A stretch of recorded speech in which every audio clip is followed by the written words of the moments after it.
going on, Jerome's? So by this afternoon, we're going to get some clarity on this latest chapter of Vikings former first-round pick, number 32 overall in 2022, Lewis Cine. And, Cine, I wanted it to work out. But, the injury just really put him behind the eight ball, and it just really hasn't gotten on track.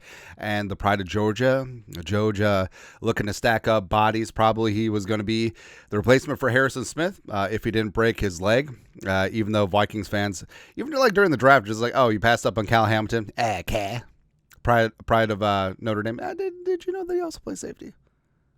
Yeah, it was. But, seeing, like we said, with that broken leg, I mean, I feel like not enough credence is given to that.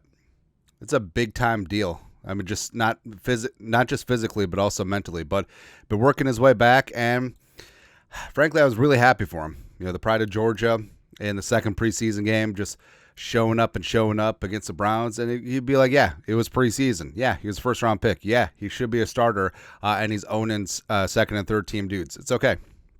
It's okay, man. And prompted a lot of Lewis Cine haters coming on back. But the team sort of had a whatever finale in preseason against the Eagles, which again is ironic because of all the teams that could trade for Lewis Cine, Howie Roseman, the Eagles, you think there would be 1-1. But overall in preseason, 3 games, he played the bulk of the games because, like we said, I think the Vikings just wanted an extended look at Cine and also potentially showcasing him for a trade.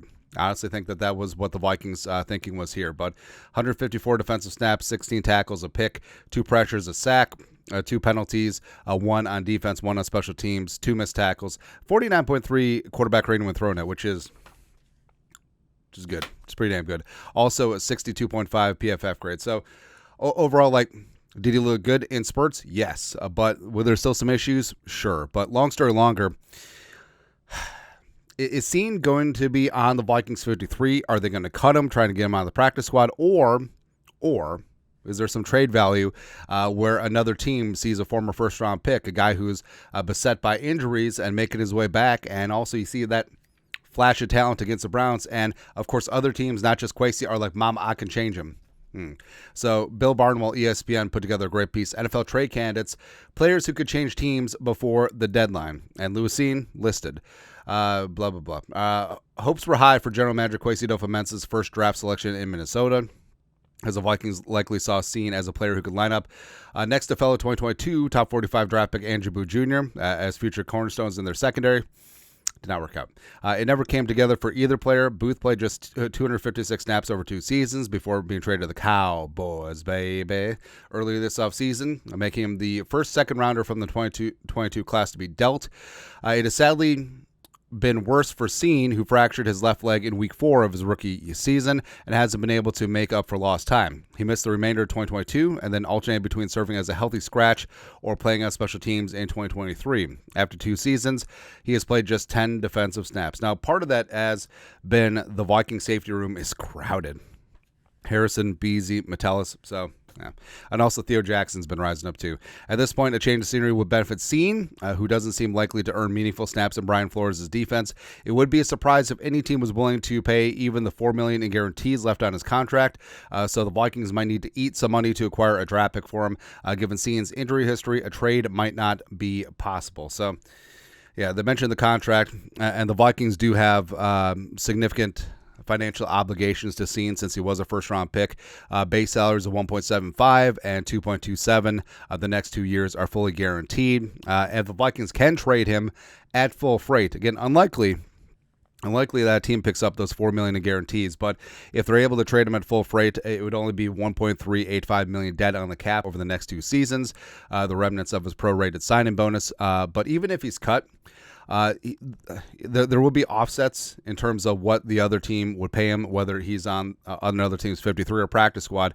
It would offset what the Vikings ultimately owe him for a guarantee. But even if the Vikings do cut/waive him and another team, he's on another team's roster, I mean, you're still looking at about $5 million dead over the next 2 years, even with offsets if he signs for the league minimum elsewhere, which is very likely to happen. But like we said, is there some trade value there? Do some GMs just look at that Browns tape and be like, we can do that? But I'm under no illusion that the Vikings are going to get a team to take on that full contract. I mean, the Vikings will probably at minimum have to split the difference, or maybe it'll be a situation where if Cine plays X number of snaps or X number of milestones for his new team, then a portion of his 2025 guaranteed salary would go to the new team versus an obligation by the Vikings. Who knows? Just trying to get creative here, but I'm also under no illusion that the Vikings are going to get anything significant for Cine. Like, honestly, if you can get a conditional 7th-round pick or a 6th-round pick,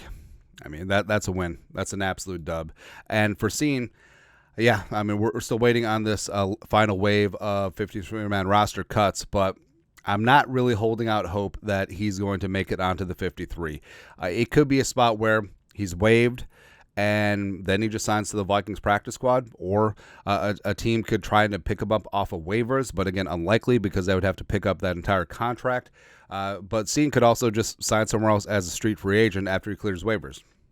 All right, because Harrison, Beasley, Metellus, Theo Jackson are stone cold locks on the 53. I think that Bobby McCain has actually made a good case for the 53, although he's a veteran who the Vikings probably could get down through well, he wouldn't go through waivers, but he would be cut and then go down to the practice squad. And then carry on my J-Word son. They've experimented him at cornerback versus him at safety, but I don't know. Well, we'll see what happens today. But overall, like, I did have high hopes for Cine. Felt terrible when he broke his leg. And, a lot of Vikings fans have written him off. And, it's just something that was a career-altering injury. And, maybe things were stacked against him beforehand. Living in the shadow of Kyle Hamilton, who's become an All-Pro. Also, Kwesi making that trade in division with the Lions, going from 12 to 32. That's obviously held against him as well as Lewis Cine. So, I don't know. Like, I like that Cine had his moment in the sun, and maybe that could return something for the Vikings because, I don't know, the talent is there, but it may benefit both parties to start over, where the Vikings recoup a little bit of draft capital for 2025 where they don't have a ton of picks, and Lewis Cine gets to start over somewhere else. But we'll see. Anyways, your thoughts are thoughts. ESPN lists Lewis Cine as a trade candidate. Will it happen before the deadline today? Let's find out. Let us know your thoughts, our thoughts, comment section below. You guys know what to do. Skol, production value.